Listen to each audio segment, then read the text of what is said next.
Assalamualaikum warahmatullahi wabarakatuh.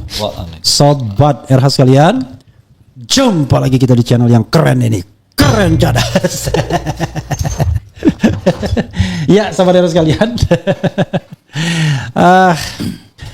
Ini kita menghadirkan dua orang lawyer dari Dr. Tiva untuk mengklarifikasi undangan, bukan klarifikasi lagi, ternyata undangan yang sudah meningkat sebagai terlapor, bukan sebagai saksi. Kalau dulu kalau kemarin malu-malu dinyatakan sebagai terlapor, sekarang Polda Metro Jaya kelihatannya sudah mulai mengikuti aspirasi dari para pelapor yang tidak jelas legal standingnya menurut tim kuasa hukum ya. Dan ternyata di surat terbarunya itu posisinya sudah terlapor. Bisa ditampilkan tuh suratnya, Reski. Jadi karena itu saya undang pula tadi, kalau Dr. Tiva saya undang dua lawyernya sekaligus. Satu dengan Ismar Syafruddin. Kalau Dandin ini pastilah orang Maluku Tenggara.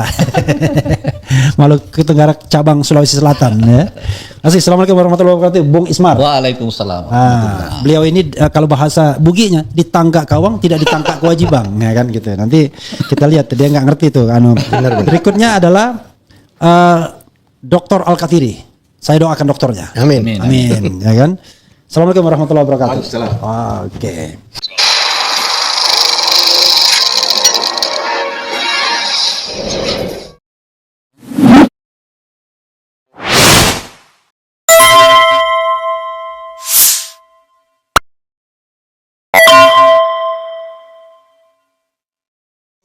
Ya, sahabat sekalian, tampilkan suratnya Reski. Kita bacakan suratnya yang disampaikan oleh Polda Metro Jaya, yang sebenarnya saya sudah bahas juga.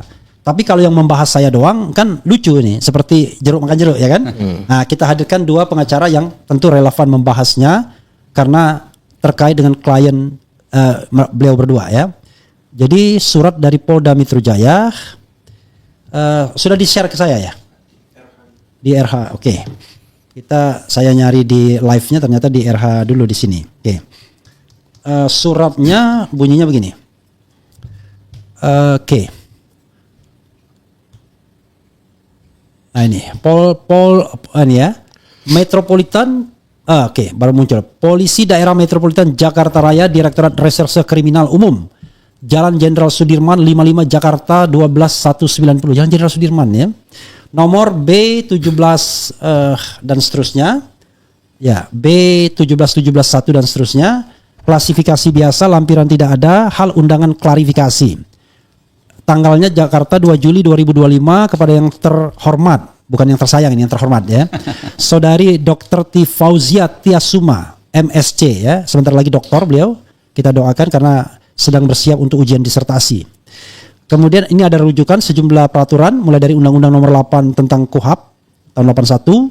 Ada juga di sini pastinya peraturan Kapolri, ada undang-undang sebelumnya Undang-Undang Kepolisian sampai surat perintah penyelidikan. Kemudian di sini sehubungan dengan poin 2, sehubungan dengan rujukan di atas diberitahukan kepada saudari bahwa penyidik Subdit Kamnek Ditreskrimum Polda Metro Jaya sedang melakukan penyelidikan terhadap dugaan tindak pidana menghasut orang lain untuk melakukan perbuatan pidana dan atau mendistribusikan atau mentransmisikan informasi elektronik yang sifatnya menghasut, mengajak atau mempengaruhi orang lain yang menimbulkan rasa kebencian atau permusuhan terhadap individu dan atau menyebarkan informasi elektronik yang bermuatan bohong yang menimbulkan kerusuhan di masyarakat sebagaimana dimaksud dalam pasal 1, pasal 160 KUHP dan atau ya, jadi alternatif kumulatif pasal 28 ayat 2 dan pasal 28 ayat 3 jungto pasal 45A ayat 3. Ini sanksi pidananya. Undang-Undang Nomor 1 tahun 2024 tentang ITE lah ya, dan seterusnya. Dengan terlapor ya kan, pada Kota Bekasi dengan terlapor antara lain Roy Suryo Noto Diprojo, Rismon Hayes Senipar dan Tifauzia Tiasuma, Rizal Fadila dan kawan. Banyak juga yang dilaporkan ternyata ya. Untuk proses tindak lanjut dari penanganan perkara tersebut diperlukan keterangan dari saudari selaku saksi. Diminta saudari untuk hadir menemui penyidik Ibtu Joko Wargianto SH Brigadir Muhammad Rifai SH pada Senin 7 Juli 2025 pukul 10.00 WIB ruang unit 5 Subdit Kamnek Dit Reskrimum dan seterusnya dengan membawa dokumen terkait serta dokumen pendukung lainnya yang berhubungan dengan perkara tersebut. 3. Kami mengucapkan terima kasih atas kerjasamanya dan apabila saudari membutuhkan informasi lebih lanjut dapat menghubungi penyidik Ibtu Joko Wargianto atau SH atau Brigadir Muhammad Rifai SH dengan nomor HP dan seterusnya. Demikian untuk menjadi maklum. Atas nama Direskrimum Polda Metro Jaya, Kasubdit Kamnek, Akta Wijaya Pramasakti SH, SIK MSI, Ajun Komisaris Besar Polisi dan seterusnya, tembusan Direskrimum Polda Metro, Kabak Binospal Ditreskrimum Polda Metro Jaya. Oke. Kepada saya tidak tahu siapa yang duluan, tapi pertanyaan saya adalah apa tanggapan Anda berdua mengenai surat panggilan ini? Pertama, kalau di Jokowi terlapornya nggak jelas, yang panggilan undangan klarifikasi pertama itu atas laporan Jokowi. Tapi ini disebut jelas nama-nama, ada 4 nama, kemudian tidak titik dan kawan-kawan. Itu satu. Yang kedua, mengenai pasal-pasal yang akan dimintain klarifikasi, barangkali juga bisa dikomentari dan sangat bisa dikomentari. Silakan. Ya. Oke. Terima kasih. Assalamualaikum warahmatullahi wabarakatuh. Waalaikumsalam warahmatullahi wabarakatuh. Alhamdulillah ya, kita dalam sore cerah ini kita bisa diskusi kembali ya untuk mencerahkan khususnya sahabat RH. Saya heran ya, artinya itu kalau nggak salah ada 5 laporan itu. Ya. Bayangkan. Ke Polres. Ya, dijadikan satu. Ditarik oleh Polda Metro. Yaitu satu Depok kalau nggak salah, dari Polres Depok, terus ada Polres Bekasi, kemudian ada Polres Jakarta Selatan atau mana lagi, itu ada 5 laporan. Ya kan? Dan laporannya sama. Saya melihat karena ini kan selama ini pelapor-pelapor itu kan selama ini dalam dialog-dialog itu kan memposisikan sebagai orang yang yang di kubu Jokowi kan, mereka ini. Jadi bukan sebagai warga negara yang terpanggil atau apa, tapi tidak, tapi memang mereka adalah orang-orang yang kami duga adalah bagian dari lingkaran Jokowi gitu. Dari lingkaran Jokowi sendiri gitu. Dan mungkin dengan laporan Jokowi itu sendiri itu sudah bisa dikatakan sudah terbentuk lah, artinya sudah mentok lah istilahnya gitu, sehingga ciptakanlah figur-figur baru yang mana sehingga nanti juga menghindari untuk Jokowi sendiri hadir di dalam persidangan maupun hal-hal lain. Jadi dicobalah untuk supaya orang lain lah seolah-olah yang mewakili ya kan, tanda kutip ya, untuk berhadapan dengan kami. Kemudian klarifikasi ya, tapi di situ kalau nggak salah sudah ada surat perintah penyelidikan. Ya. Bukan penyidikan ya? Penyelidikan. Kalau kita kembali ke KUHAP ya, maupun di Perkap ya kan? Perkap Kapolri sendiri yang dimaksud penyelidikan itu yaitu adalah satu proses untuk mencari adanya tindak pidana. Ya. Jadi baru tindak pidananya, belum bicara substansinya gitu. Ya. Makanya kemarin-kemarin kan juga demikian. Ya. Tapi yang dibahas kan substansinya. Ya. Makanya pada waktu saya mendampingi saya keberatan itu. Ya. Keberatan berat itu. Saya nggak mau ditanya kenapa Anda begini, kenapa Anda begitu. Karena masih dalam taraf apalagi klarifikasi. Ya kan? Nah, kemudian selama ini kalau terjadi laporan itu ada klarifikasi. Pertama yang dipanggil itu adalah pelapor itu pasti. Ya. Ya itu namanya diklarifikasi. Apa sih yang kalian laporkan? Sempat dilakukan oleh salah satu Polres kalau menurut pemberitaan yang Pradi Bersatu itu. Iya, ya kan? Cuma saya melihat ini polisi membuat blunder yang kedua menurut saya nih. Yang pertama itu udah blunder jelas ya dengan pemeriksaan yang Oke, ya. Ya, blunder pertama apa? Yang pertama itu kan blunder ya dalam arti belum proses apapun yang artinya pelapor belum ditanya, saksi-saksi dari kita belum ditanya dan sebelumnya belum ditanya, kemudian belum ada berita acara penyitaan dan sebagainya, kemudian dilakukan pemeriksaan laboratorium, ya kan? Ya. Saya tidak yakin kepolisian, apalagi selevel Mabes tidak memahami itu semua. Sorry, Anda tidak membedakan antara Polda dan Bareskrim tidak, saya melihat kan polisi ya sebagai satu kesatuan ya. Satu kesatuan. Yang namanya penyidik itu kan sama sebenarnya. Dengan kasus yang berkaitan. Iya, hanya penugasan aja. Oke.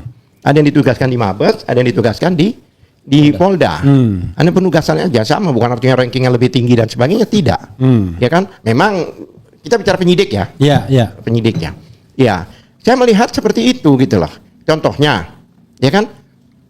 Salah satu syarat di Dewan Pemeriksaan Laboratorium itu kan harus ada berita acara pemeriksaan, bahkan tersangka ditulis itu kan, tersangka akhir pemeriksaan pemeriksaan berita acara bukan.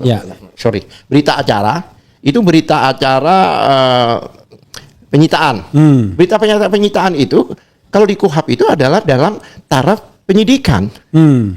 Coba lihat itu definisi penyitaan itu dilakukan ya oleh penyidik, bukan oleh penyelidik.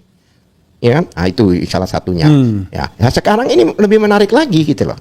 Sebenarnya sebelum dia meletakkan pasal-pasal itu atau menerima pasal-pasal jika itu diberikan oleh pelapor, dia harus memverifikasi dulu pasal-pasal itu.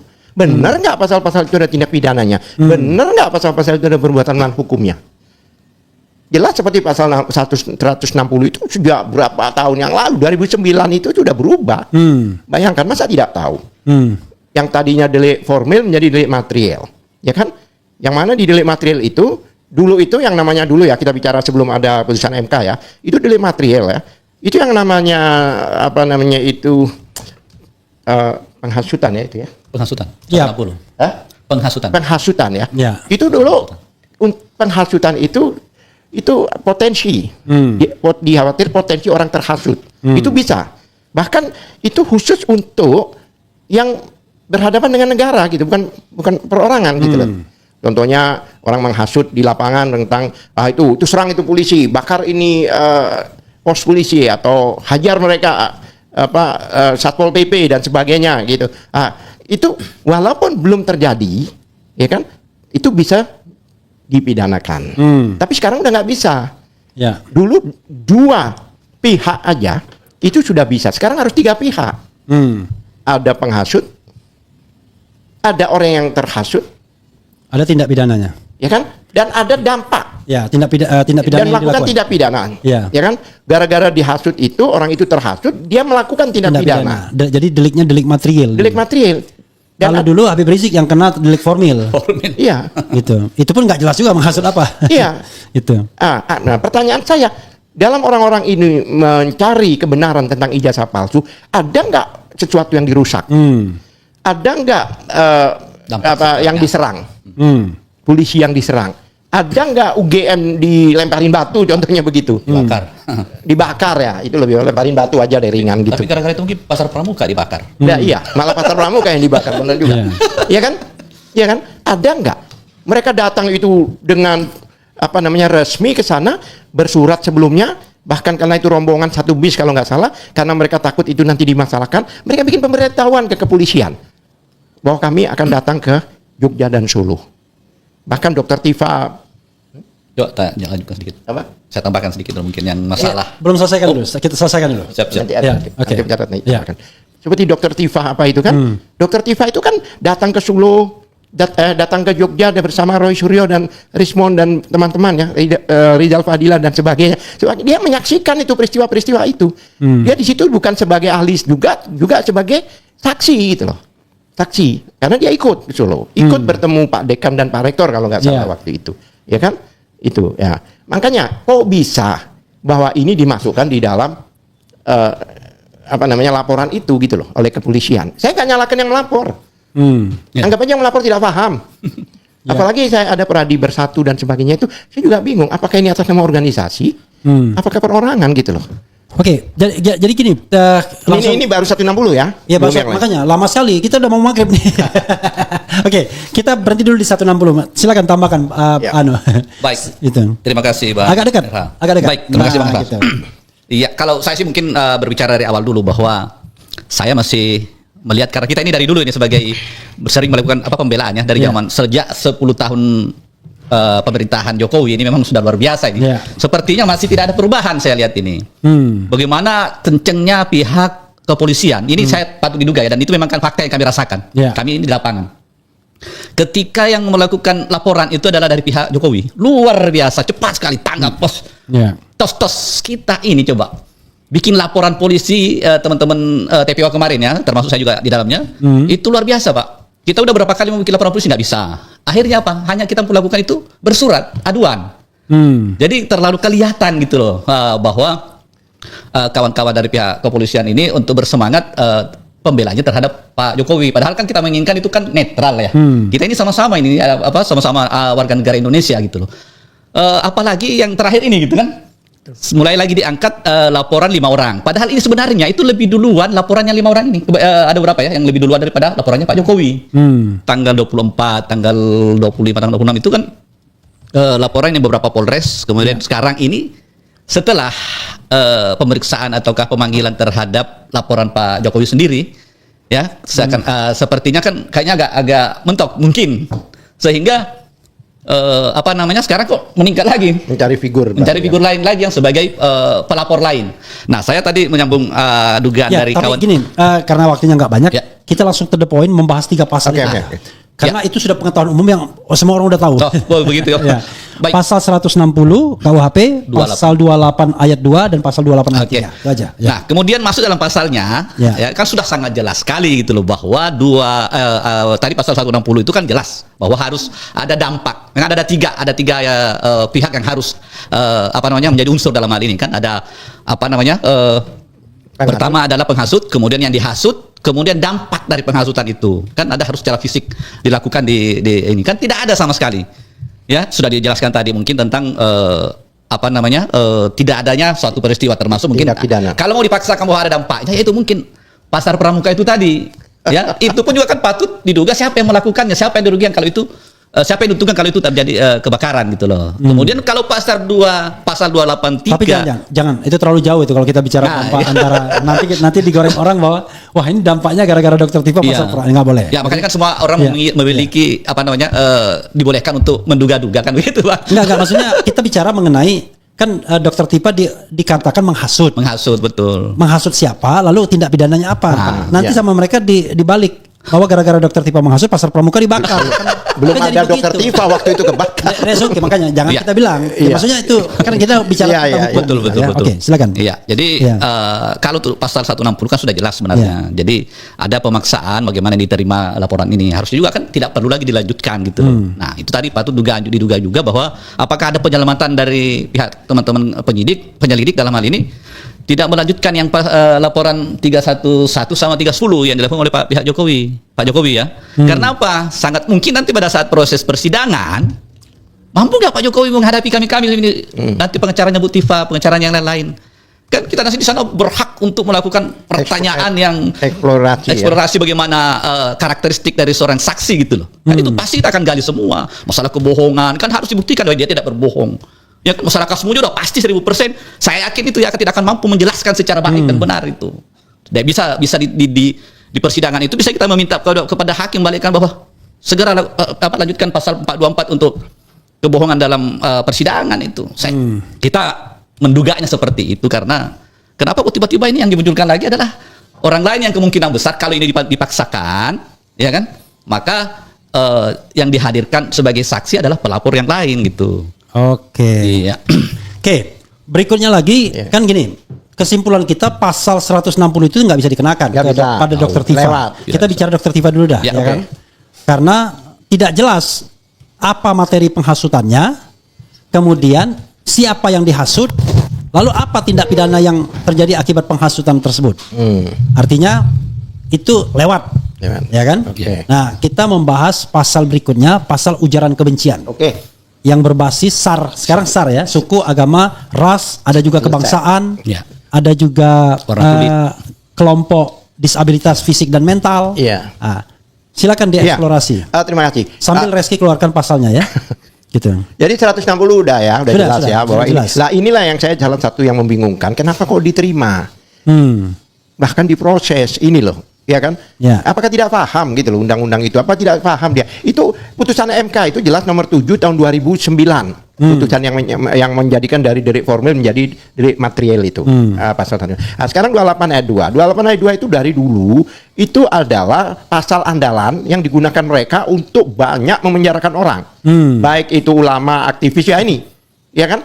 aktivis dan sebagainya ya kan, seperti klien-klien kami ya, Anton Permana, Saganda dan sebagainya, Habib Rizik dan sebagainya. Itu termasuk itu di dalam dakwaannya ya. Dan 2 pasal ya, 2 undang-undang dulu, selain undang-undang IT, di undang-undang nomor 146 itu yang sudah dihapus itu kan. Nah, itu 146. Nah, sekarang kalau kita baca ujaran kebencian itu sama sebenarnya, penghasut ini kebencian dan sebagainya, tapi ada kata-kata berdasarkan. Nah, itu bukan cuma cerita saja, tapi jadi mulainya itu sudah ada kata-kata berdasarkan. Jadi perbuatan penghasutan itu berdasarkan apa? Ya. Kalau dulu itu sara, ya kan? Ya. Yaitu suku, agama, ras, dan antar golongan. Ya. Antar golongan ini dulu yang pintu masuk banyak, hampir semua dibilang antar golongan. Presiden antar golongan, Ya. militer antar golongan. Saya sampai bilang klon pencapir pun antar golongan. Ya kan? Pokoknya kalau tidak masuk SAR, masuknya A. Iya, sekarang A-nya udah nggak ada. Makanya Ya. saya bilang bahwa sekarang bukan syarat, tapi SAR. Itu ada di situ, yaitu Ya. suku, Agama, dan ras. Ya, Kemudian ditambahi lagi warna kulit. Saya bacakan aja biar kita nggak Boleh. keliru ya. Jadi pasal 28 ayat 2 itu bunyinya begini. Oke, saya pelan-pelan. Oke, ini ya.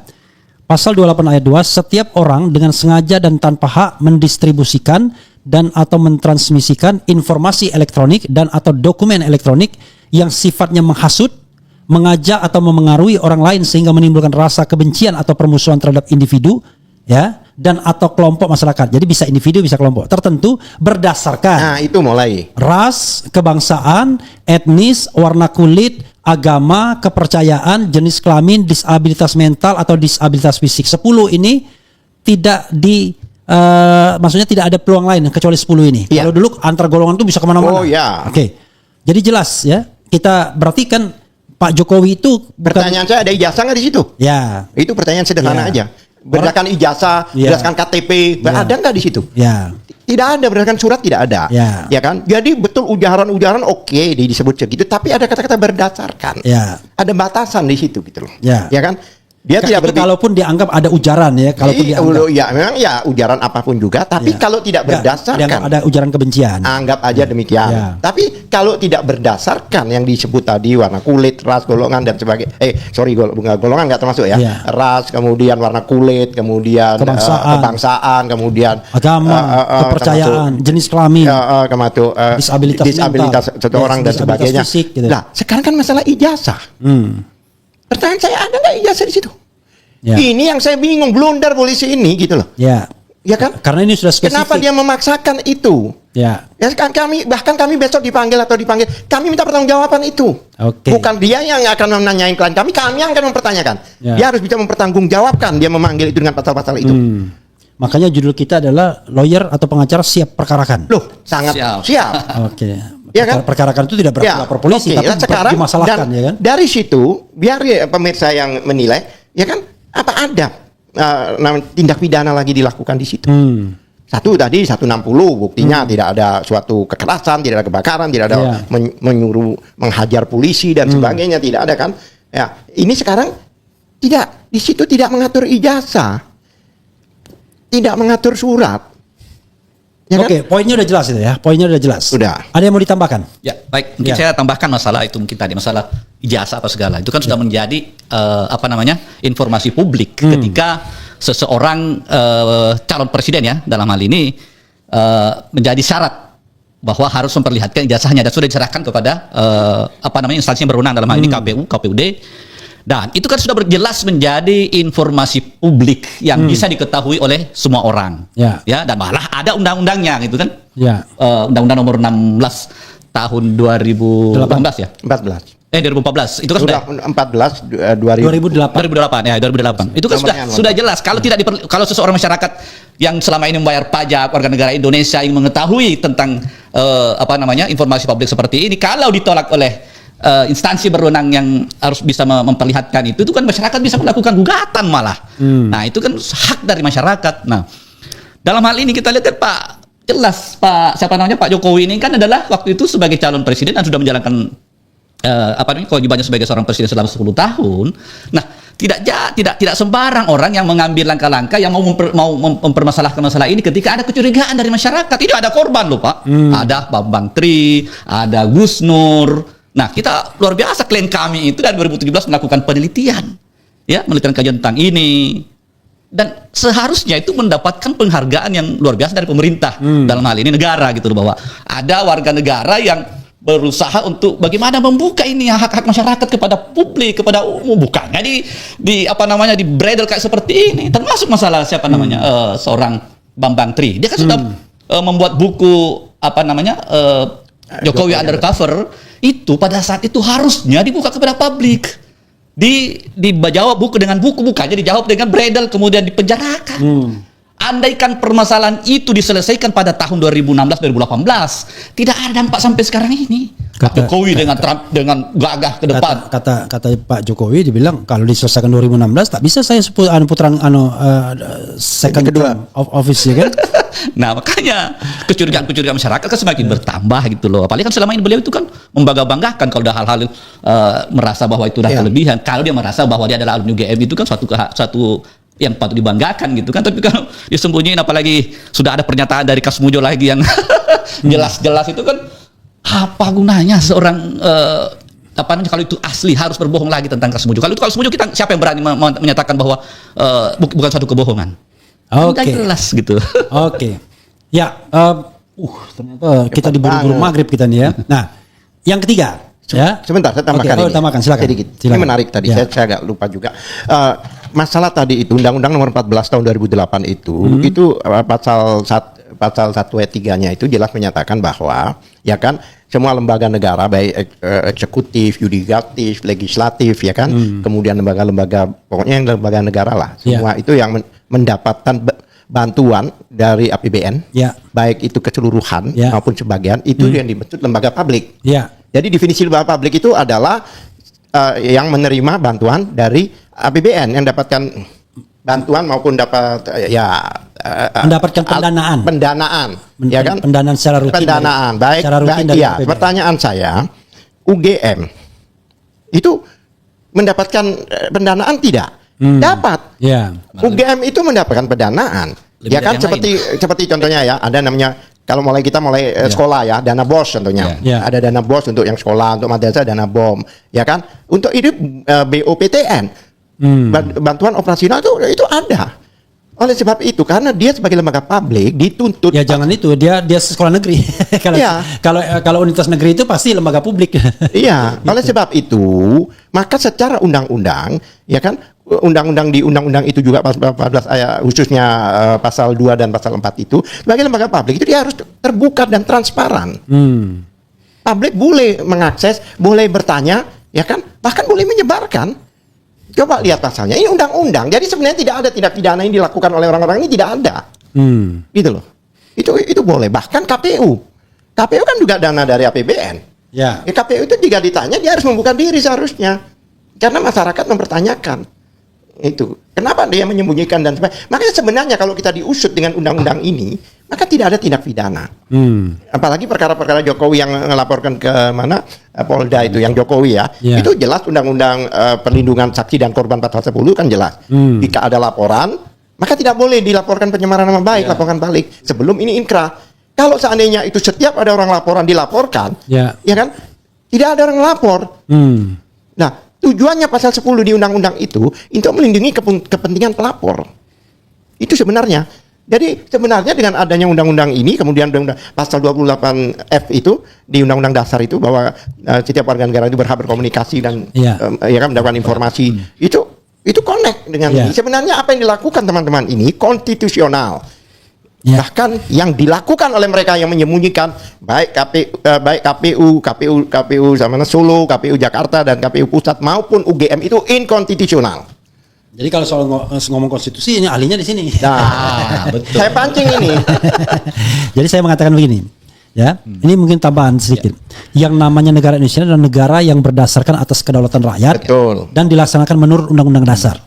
Bukan dilaksanakan menurut KUHP dan Undang-Undang ITE. Bukan. Jadi karena itu kita angkat konstitusi. Konstitusi itu apa isinya? Satu, yang terkait dengan ini, hak untuk memperoleh informasi. Hak untuk mendapatkan informasi, hak untuk mengolah informasi, hak untuk menyebarkan informasi, hak untuk menyimpan informasi. The right to information. Good. Ya kan? Hak apa lagi? Hak untuk mendapatkan kepastian hukum. Kan begitu. Benar. Hak berpartisipasi dalam pemerintahan. Nah, hak-hak itulah yang simbol elaborasi dari prinsip kedaulatan rakyat itu. Kita punya yang namanya people sovereignty dan terjemahannya adalah kita bisa melakukan yang namanya skrutinisasi, public scrutiny. Kita bisa melakukan yang namanya pengawasan, public oversight dan lain sebagainya. Nah ini yang kadang-kadang tidak dipahami oleh polisi yang otak-atik KUHP aja kerjanya. Makanya secara hierarkis perundang-undangan, baik itu KUHP, baik Undang-undang itu dasar. Perkap, baik itu mungkin RT kali ya. Yeah. Itu kalau bertentangan dengan konstitusi itu sudah namanya batal demi hukum. Iya, nggak Jadi boleh. apa yang dilakukan kepolisian ini menurut saya inkonstitusional. Ya. Saya katakan dengan tegas. Bukan inkonstitusional, inkonstitusional. Inkonstitusional. Sekali lagi, inkonstitusional. Maksudnya Minum itulah. dulu. Jangan sampai nanti ada calon bupati di mana. Bapak-bapak, ibu-ibu sekalian, ya. Kita nanti kalau saya terpilih, kita akan bangun pabrik tekstil. Pabrik tekstil katanya. Bapak, kurang es, Pak. Oh, ya pabrik es juga. Oke, silakan. Iya, seperti itu. Jadi sebenarnya saya tertarik tadi yang diomong ke rekan kami Ismail Iya. itu. Sebenarnya dari ujung itu tidak ada tindak pidana. Iya. Karena apa? Karena semua diatur oleh undang-undang yang dilakukan oleh mereka ini. Ya. Mereka tidak melakukan kejahatan, tidak membawa pistol, tidak membawa kapak. Ya. Mereka datang dengan Dan baik-baik. mereka melaksanakan Hak konstitusional. Ya. Oke. Ini mengingat waktu Hak konstitusional. konstitusionalnya. Konstitusional. Konstitusionalnya. Tapi ini harapan kita saat ini adalah kan sekarang sudah berubah ini. Dikerjain hari ini ya. Apa namanya, rezim sudah berubah. Iya. Kalau dulu kan ini teman-teman kita semua yang kita merasakan itu kan bersama-sama dengan Pak Prabowo pada saat itu bagaimana rasanya di. Siapa bilang rezim sudah berubah? Ini yang diangkat jadi komisaris ini orang Jokowi semua. Nah itu jadi masalah gitu bang. Diangkat jadi menteri orang Berusaha untuk berubah. Harus satu berubah lah. Mudah-mudahan saja. Karena apa? Harapan saya kenapa? Kalau sholat berusaha untuk khusyuk. Dulu kan kita bersama-sama dengan timnya Pak Prabowo, termasuk kami dengan beliau juga kan timnya Pak Prabowo bagaimana apa namanya membela para pendukung-pendukung beliau yang Ya. pada saat itu dilakukan kriminalisasi. Dan oleh siapa? Oleh teman-teman kepolisian pada saat itu. Gimana coba tahun 2019 ada berapa orang dibunuh di depan peristiwa Bawaslu. Bawaslu. Ya. Mana sekarang? Ini perlu kita ungkap lagi. Mumpung beliau sudah duduk sebagai presiden.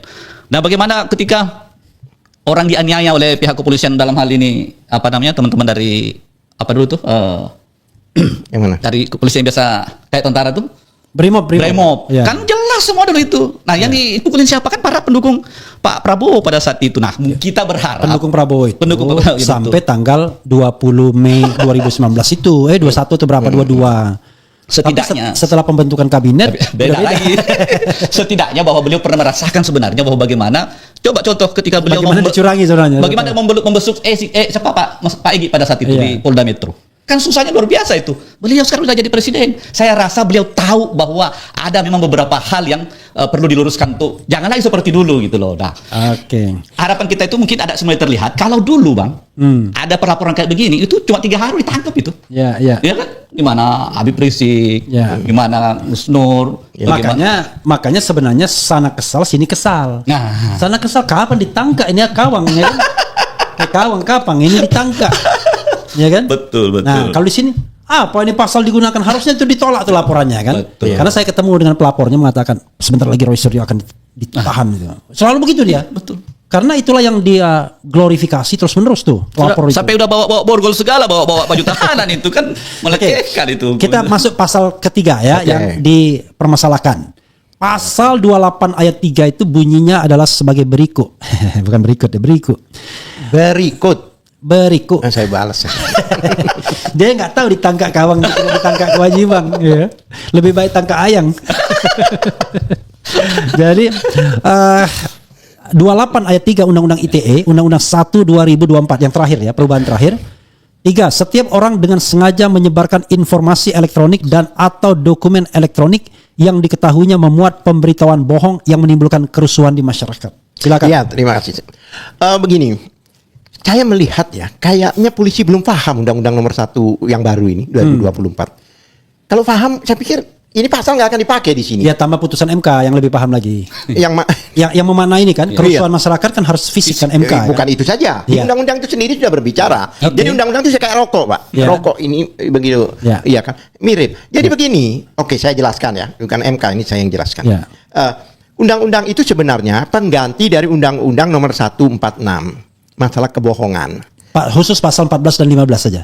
Yang ini. Ya, khusus Iya, pasal iya. 14 dan 15. Iya, 12, iya. Undang-Undang 1 1946. Iya. Oke. Memang itu. ayat 1, 14 ayat 2 dan pasal 15. Ya. Itu pengganti itu. Makanya itu dihapus, diganti di sini. Karena itu narasinya sama. Ya. Kebohongan yang menimbulkan kerusukan, keonaran dan sebagainya. Ya kan? Tapi kan undang-undang itu kan ada penjelasannya, Bang. Ya. Coba kalau dilihat penjelasannya, di situ itu jelas, ya kan? Yang dimaksud keonaran tidak seperti dulu lagi. Kalau dulu lagi yang dimaksud keonaran itu keonaran di medsos. Pokoknya ada ribut di medsos. Pokoknya di medsos saja cukup. Iya, gitu. seharusnya dulu itu RH ini juga dimasalahkan kan, sering berbeda. Nah, ayat 3-nya gini, yang dimaksud dengan kerusuhan adalah kondisi yang mengganggu ketertiban umum di ruang fisik, Lah ya udah jelas kan. bukan kondisi di ruang digital cyber. Ini, Gitu. ini mulai diperbarui. Kalau dulu Iya. kan enggak, Iya. ya kan? Dan diperkuat putusan MK. Putusan MK. Ya. Tapi sebenarnya di undang-undang ini sudah jelas banget gitu Ya. loh, seperti itu walaupun tanpa ada putusan MK. Ya. Dalam penjelasan ini jelas, ya kan? Nah, seperti contohnya fisik ini seperti gini loh. Ada orang di pesawat, dia tiba-tiba dia berteriak, ada bom. Wah, orang udah ribut ini pada lari, pada mau keluar, mau gini berdesakan dan pingsan. Nah itu. Atau di pasar tiba-tiba dia berteriak kebakaran, ini terjadilah kekacauan itu yang dimaksud. Ya kan? Ya. Lah, pertanyaan saya, ada nggak itu terjadi dengan adanya orang-orang ini dengan santun memasalkan ijazah ini? Malah ketika Dokter Tifa ngomong, malah berkerumun pengen lihat. Lah iya. Pengen lihat sambil mengagumi. Ya, mungkin. Jadi tidak, malah boro-boro rusuh, malah tertib dia. Mungkin itu dimaksud dengan terus. Sama respon juga gitu, orang kepingin ngagumi juga, kebanyakan Iya. ibu-ibu juga Oh, gitu. iya. Ini cakep juga ini Iya. responnya. Jadi intinya seperti itu. Lah pertanyaan saya, masa kepolisian? Makanya kalau memang betul ya, polisi tetap mencalalkan ini, berarti belum memahami, mungkin belum membaca undang-undang, mungkin juga sudah membaca, tapi tidak membaca penjelasannya. Itu dugaan saya, ya kan? Atau nggak peduli. Ya, kalau nggak peduli, kami juga nggak peduli. Emang kami tinggal diam. Oke. Iya. Makanya dibilang pengacara siap perkarakan gitu. Loh, iya saya perkarakan dan ini saya tidak tinggal diam ini. Jujur aja sebagai pengacara kami senang itu laporan ini ada di situ sehingga kami tahu sebenarnya dan masyarakat tahu sebenarnya siapa yang sebenarnya tidak paham masalah hukum dan undang-undang. Ya kan? Ya itu masalahnya seperti itu. Jadi Oke. ya menurut saya ini blunder. Blunder dari Polda Metro. Ya semuanya. Kepolisian saya tidak pernah memilah-milah ini Petro atau Mabes atau apa. Ini Kepolisian Republik Indonesia. Oke. Dan ini berhubungan dengan marwah dari kepolisian. Kalau kepolisian bermain-main seperti ini, ya kan jangan salahkan kalau marwahnya hancur. Kalau orang tidak percaya dengan kepolisian lagi. Kami itu dengan adanya presiden yang baru ini orang sudah mulai sedikit demi sedikit mulai mempercayai kepolisian. Tapi mereka bermain seperti ini lagi, satu berdampak pada mereka sendiri dan juga berdampak pada presiden kita yang baru, yang mana beliau ini benar-benar dengan sekuat tenaga ingin membuat perubahan-perubahan. Ya kan Yakin? dalam segala aspek loh. Iya arahnya ke sana kan. Kelihatannya gitu. Kalau menurut saya, Amin. kalau menurut saya itu better and better. Oke. Ya kan? Artinya banyaklah kebijakan-kebijakan dibuat oleh beliau ini yang sangat memihak rakyat dan sebagainya. Jangan gara-gara ini hal kecil seperti ini, ya kan? Kebaikan yang dilakukan beliau ini jadi zong gitu loh. Oke, keluar juga zongnya. Ya, udah. Judul kita Dokter Tifa dapat panggilan terlapor. Ya, sekarang dibidik pasal zong, pengacara siap perkarakan. Ya. Iya. Pertanyaan saya lagi terakhir ya, mungkin buat beliau dulu.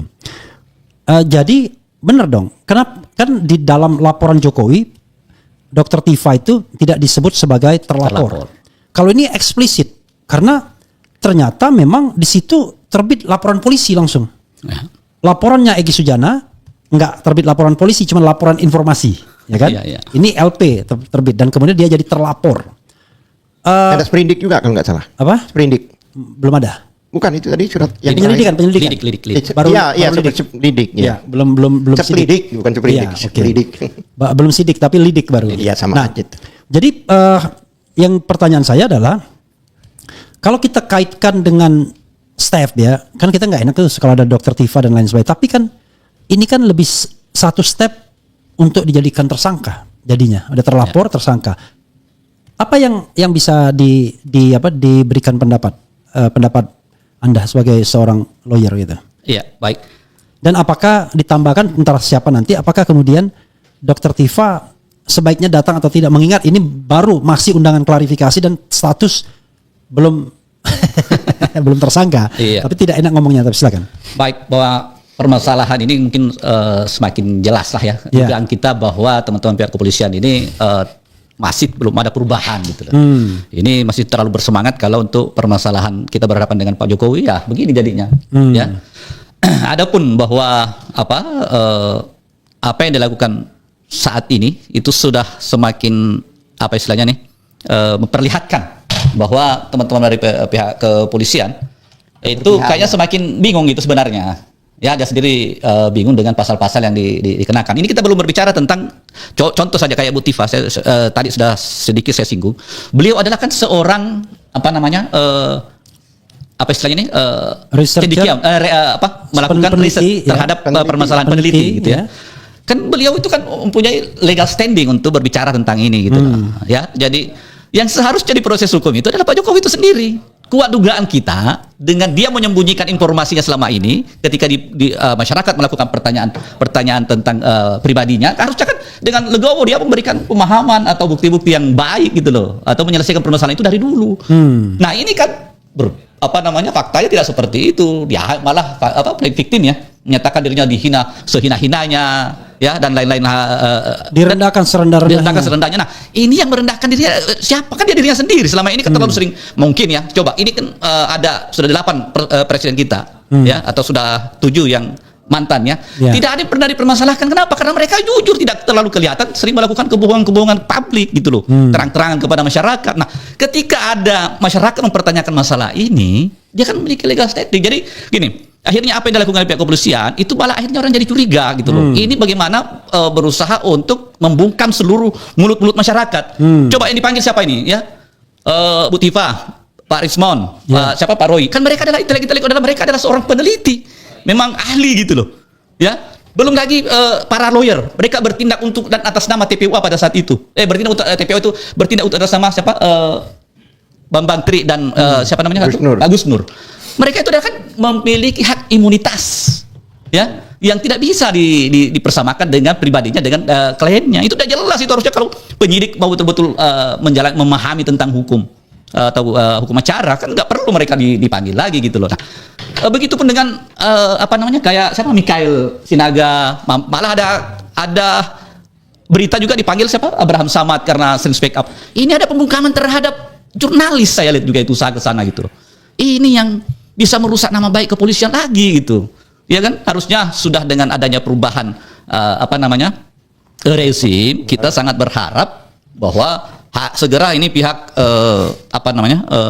Pak Prabowo kalau bisa turun tangan untuk meluruskan. Atau kalau memang ini gantilah itu Kapolri gitu kan. Kenapa? Karena selama Kapolri ini tidak ada kejelasan untuk melakukan tindakan-tindakan yang sebagaimana seharusnya gitu loh. Karena apa yang ada dugaan masyarakat bahwa beliau diangkat dan menjadikan dia sebagai seorang Kapolri adalah Pak Jokowi. Jadi bagaimana kita bisa tidak menduga hal-hal yang ini, bahwa bagaimana dia bisa berani bertindak untuk secara tegas melakukan penegakan hukum terhadap Pak Jokowi kalau dia diangkat sama Pak Jokowi.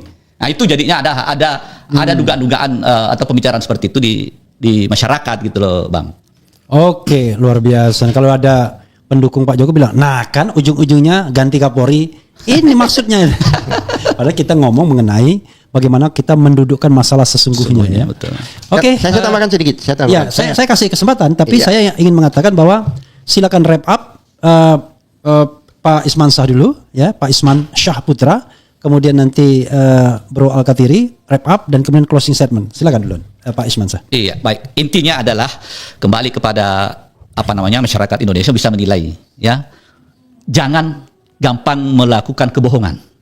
Ya, makanya dalam Islam itu sangat jelas, ya, bagaimana seorang pemimpin itu, kriteria seorang pemimpin, bagaimana Rasulullah mencontohkan, ya kan, paling utama apa? Fatona, sidik, amanah, tablik itu kan penyampai, fatona, ya kan, terus sidik, orang terpercaya, tidak boleh bohong. Sampai apa Rasulullah SAW menyampaikan itu ada 3 dosa besar, 3 dosa besar. Pertama adalah mensyirik kepada Allah, ya, menduakan Allah. Kedua, dosa kepada orang tua, dan yang ketiga apa? Berkata bohong, kazib. Nah, kita melihat bagaimana kondisinya Pak Jokowi selama ini, sehingga beliau yang kita sayangkan gitu menjadi seorang presiden tapi terlalu gampang melakukan kebohongan nggak perlu lagi saya mungkin sampaikan, semuanya orang udah tahu apa itu SMK, apa itu 11.000 triliun, ya kan, bahkan nauzubillah min dzalik. Jadi intinya adalah kita kembali kepada cara-cara mungkin kalau seorang Islam, dan mungkin bukan kita bicara masalah agama saja, karena setiap agama itu menginginkan kita untuk berlaku jujur. Kejujuran yang dituju kalau dari segi syariat Islam apa? Tegaknya keadilan. Nah, kita bagaimana bisa berharap tegak keadilan kalau seseorang itu adalah seorang pembohong? Nggak mungkin kita bisa dapatkan hal seperti itu. Jadi kembali lagi bahwa kalian kalau mau menghina melakukan kebohongan, maka kebohongan itu akan jatuh kepada dirimu sendiri. Mungkin sudah sering sekali kita mendengar bagaimana salah satunya Agim yang menyampaikan bahwa kalau seseorang melakukan satu kebohongan, maka dia harus melakukan kebohongan selanjutnya. Nah, kemudian ketika ada masyarakat mempertanyakan atau ingin meluruskan hal-hal seperti ini, ya, jangan melakukan lagi satu kebohongan yang selanjutnya gitu. Kapan akhirnya? Nah, kita menginginkan untuk penegak hukum yang harusnya dari dulu, andaikan dia mempunyai niat baik untuk menyelesaikan permasalahan ini, harusnya dulu melakukan penegakan hukum. Bagaimana caranya? Yang dituduhkan itu sebagai ijazah palsu, bawa ke, sudah ada yang melaporkan nih. Dugaan-dugaannya sudah kuat, sudah bisa dibentuk suatu konstruksi hukum, ya kan? Ada seorang sering berbohong, apalagi sudah ada tambahan-tambahan lagi masalah pasar pramuka, ya, kebohongan masalah Kasmujo yang berkaitan dengan masalah. Terus ada temuan dari ahli, ya, bagaimana dugaan kuat bahwa jasa ini memang palsu, ya, walaupun yang diteliti saat itu adalah masih yang fotokopi. Nah, sekarang kita akhirnya jadi curiga bahwa kenapa tidak ditampilkan aslinya? Karena kalau ditampilkan aslinya itu yang dilakukan analisa oleh para pakar, maka tidak bisa lagi berbohong. Tidak bisa lagi, harus mau tidak mau gitu loh. Nah, kembali lagi bahwa kita minta kepada penegak hukum untuk kembali kepada relnya, ya, betul-betul menegakkan permasalahan ini secara sesuai dengan koridor yang seharusnya, ya, termasuk bahwa adanya laporan masyarakat ditindaklanjuti, kalau perlu dua-duanya diajukan ke persidangan, ya, supaya apa? Ada akhirnya ketika hakim menyatakan bahwa ijazah Pak Jokowi itu adalah asli, Pak Jokowi tidak perlu dilakukan dihukum. Ya, masyarakat saya yakin itu akan berhenti gitu loh persoalan ini.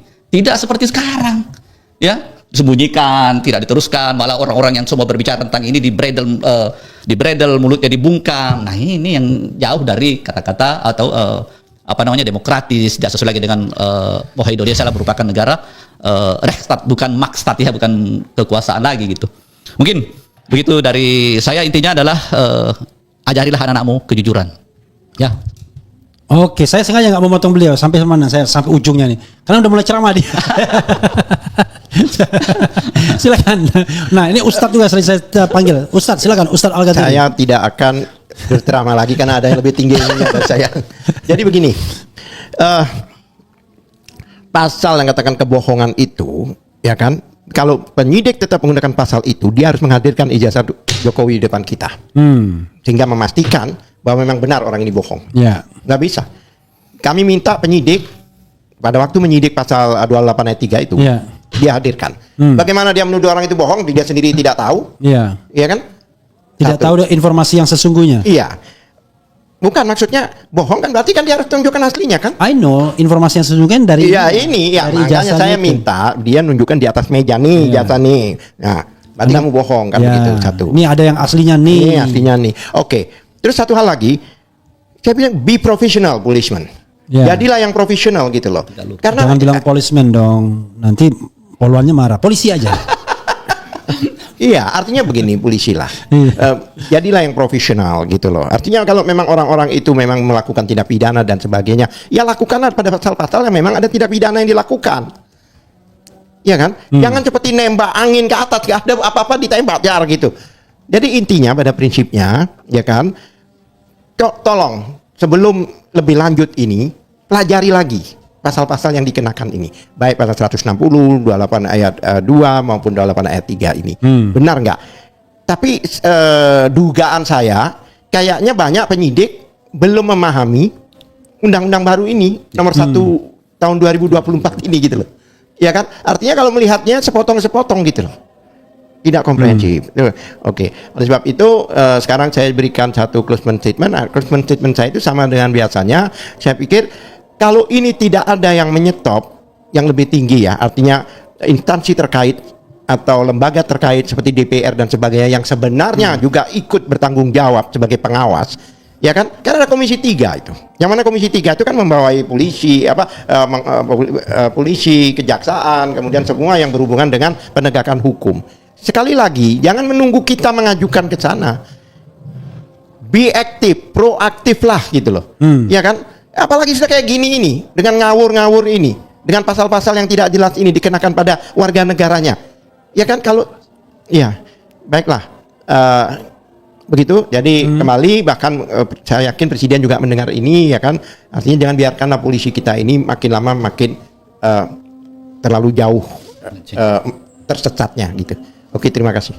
Oke, sobat era sekalian, saya terpaksa harus potong karena sudah azan. Iya, dan itu biasanya masalahnya juga. kita diprotes sobat era sekalian. Karena itu, wassalamualaikum warahmatullahi wabarakatuh. Keren. Waalaikumsalam warahmatullahi wabarakatuh. Yeah.